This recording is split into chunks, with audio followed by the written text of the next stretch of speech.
police? Yeah, there's somebody after me. I'm sorry? There's somebody after me.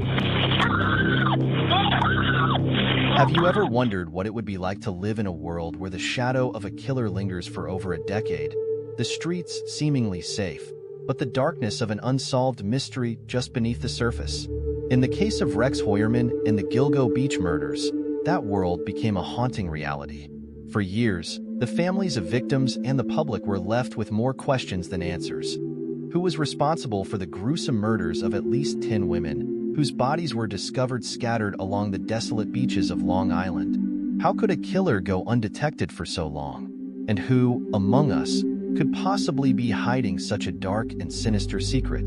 The mystery finally began to unravel in July 2023 when a seemingly ordinary man, a successful architect with a family, was arrested. His name was Rex Heuermann. His arrest would mark the end of a chilling chapter in the Gilgo Beach Murders, a case that had haunted the public's imagination for more than a decade. But who is Rex Heuermann, and what led to his shocking arrest? Let's dive into the haunting details of this case, the victims, the investigation, and the shocking turn of events that finally brought a suspect to light. The beginning of the mystery. The story of the Gilgo Beach Murders starts in December 2010, when the remains of a woman, later identified as Shannon Gilbert, were found near Gilgo Beach. Gilbert, a 24-year-old escort from New Jersey, had been missing for nearly a year before her remains were discovered. Her disappearance sparked an investigation, but the authorities soon realized that the area along the beach was hiding much more than they had initially thought. Shannon was last seen in May 2010, when she ran from a client's house in Oak Beach, a small community on the south shore of Long Island. Her frantic 911 call, made just moments before she disappeared, was chilling. "They're trying to kill me," she screamed. But by the time authorities arrived, Shannon was nowhere to be found. Months went by with no trace of her. Then, in December 2010, while searching for Shannon, authorities made a grim discovery. The bodies of 4 women, all believed to be sex workers, were found along a remote stretch of beach near Gilgo Beach. These women had been strangled and left in burlap sacks, hidden in the dunes, just feet from the water's edge. As investigators combed the area for more clues, they discovered even more remains, all belonging to women who had been murdered and discarded like trash. In total, the remains of at least 10 victims were found in the Gilgo Beach area over the next few years, most of them believed to have been murdered between 2007 and 2010. The victims' identities were a mystery at first, but over time, through painstaking work, police were able to identify several of the women. Along with Shannon Gilbert, the victims included Melissa Barthélemy, Megan Waterman, Maureen Brainerd Barnes, and Amber Lynn Costello, among others. They were young women, most of them in their 20s, who had been lured into dangerous situations through online escort services. The question on everyone's mind was, who could do this? Who was capable of such brutal, calculated murders? And why did it take so long for the killer to be caught? The investigation, a complex pursuit of the truth. The investigation into the Gilgo Beach Murders wasn't a simple, linear process. After the discovery of the initial bodies in 2010, it quickly became clear that law enforcement had a massive challenge ahead of them. Not only were they dealing with multiple victims, but the case also involved an unrelenting, calculating killer who appeared to leave no trace. As months turned into years, the investigation went through several phases, each marked by a mix of hope and frustration. Initially, authorities focused on the immediate vicinity, trying to determine who the victims were and whether they had any common connections or ties to the area. The lack of solid leads, however, forced detectives to shift their focus to a broader angle, trying to understand who would want to kill in such a methodical, cold-blooded manner. The early investigation faced a significant roadblock. Most of the victims had been sex workers, and many of their lives were not fully documented. This made it incredibly difficult to identify them, as they were often known only by their online profiles or street names.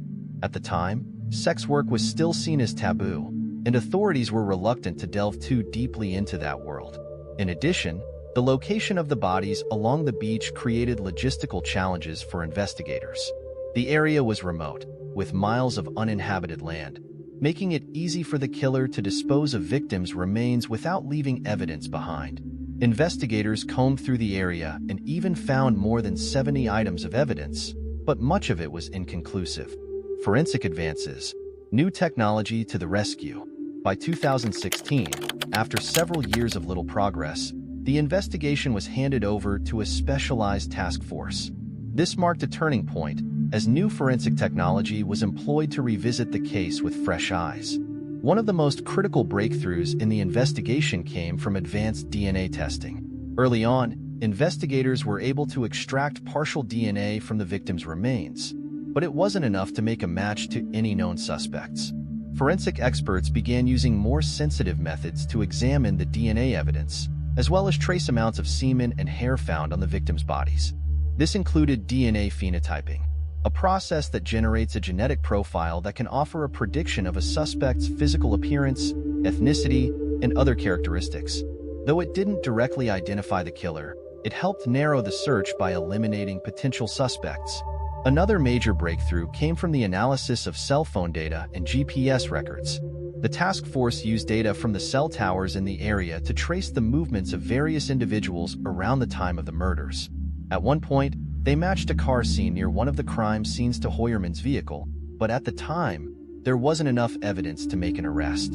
A web of digital clues. In the age of smartphones and social media, many modern investigations now rely heavily on digital footprints. The Gilgo Beach case was no exception. Authorities began reviewing online platforms where sex workers and clients interacted, hoping to find patterns that could link the victims to a common source. They examined social media and escort websites, including Craigslist, where the victims had advertised their services. In many cases, these women had interacted with multiple clients, leaving behind an electronic trail that could lead investigators back to the killer. They also looked into personal advertisements and websites used by men seeking escorts, hoping to trace any unusual or suspicious patterns. It wasn't until 2021 that the investigators found significant connections between the victims and Rex Heuermann. Authorities discovered that Heuermann had been a regular on escort websites, communicating with multiple women over several years. His online profiles often used fake names and pseudonyms, but the details he provided, such as his location, preferences, and personal interests, seemed to match the descriptions of the killer. One chilling piece of the investigation came when authorities discovered emails and online exchanges between Heuermann and at least one of the victims. Though no formal connection was made at first, the conversations were disturbing, suggesting an unhealthy obsession with sex workers and a complete disregard for their humanity, tying Heuermann to the crime scene. With digital evidence starting to stack up, investigators needed to establish a clearer connection between Rex Heuermann and the murders. They began working with surveillance footage and other data sources to track Heuermann's movements.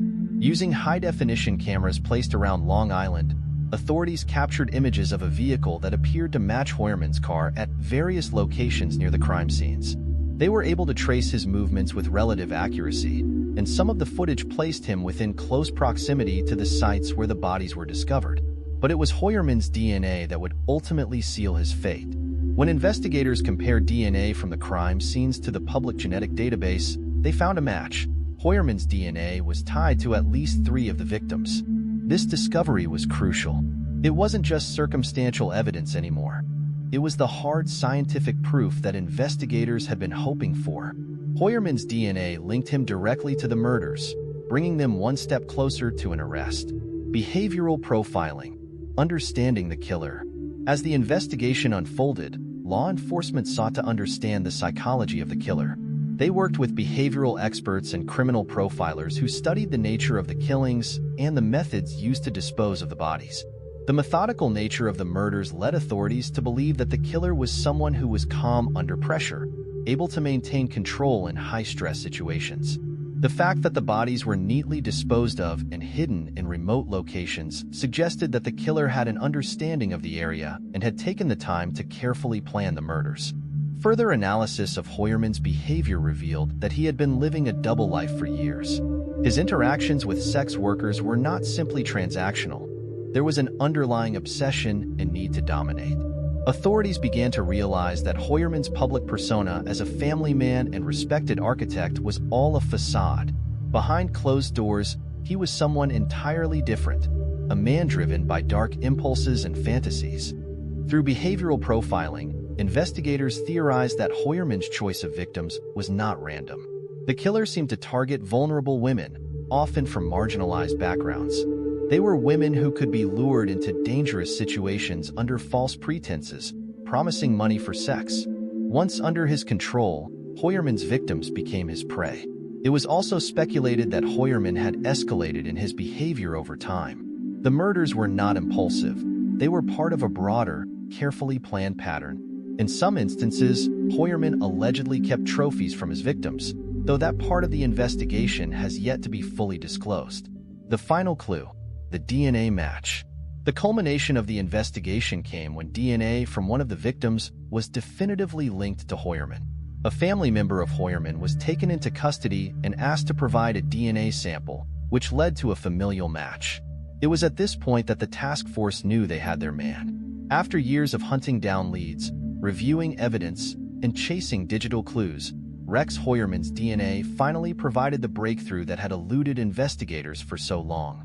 On July 13, 2023, Heuermann was arrested and charged with the murders of 3 women: Melissa Barthélemy, Megan Waterman, and Maureen Brainerd Barnes.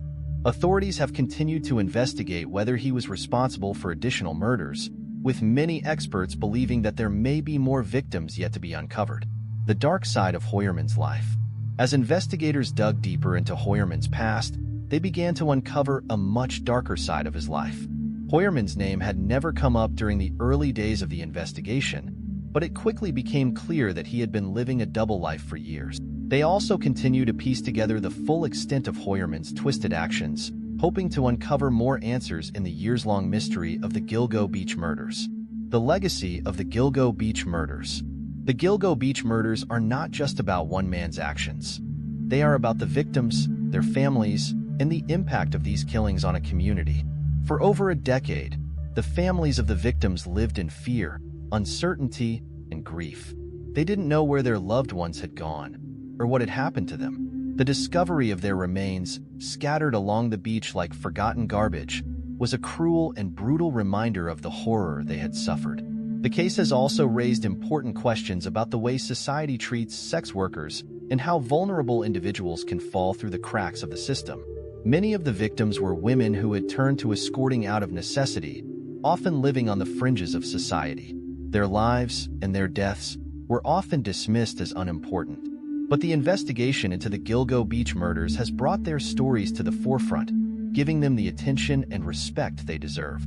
Conclusion: Rex Heuermann's arrest marks the end of a chapter in one of the most chilling and complex serial killer cases in recent memory. For years, the families of the victims had to live with the pain of not knowing what had happened to their loved ones. But now, after more than a decade of uncertainty, they have answers and the justice they have been waiting for. With that said, thanks for watching, and until next time.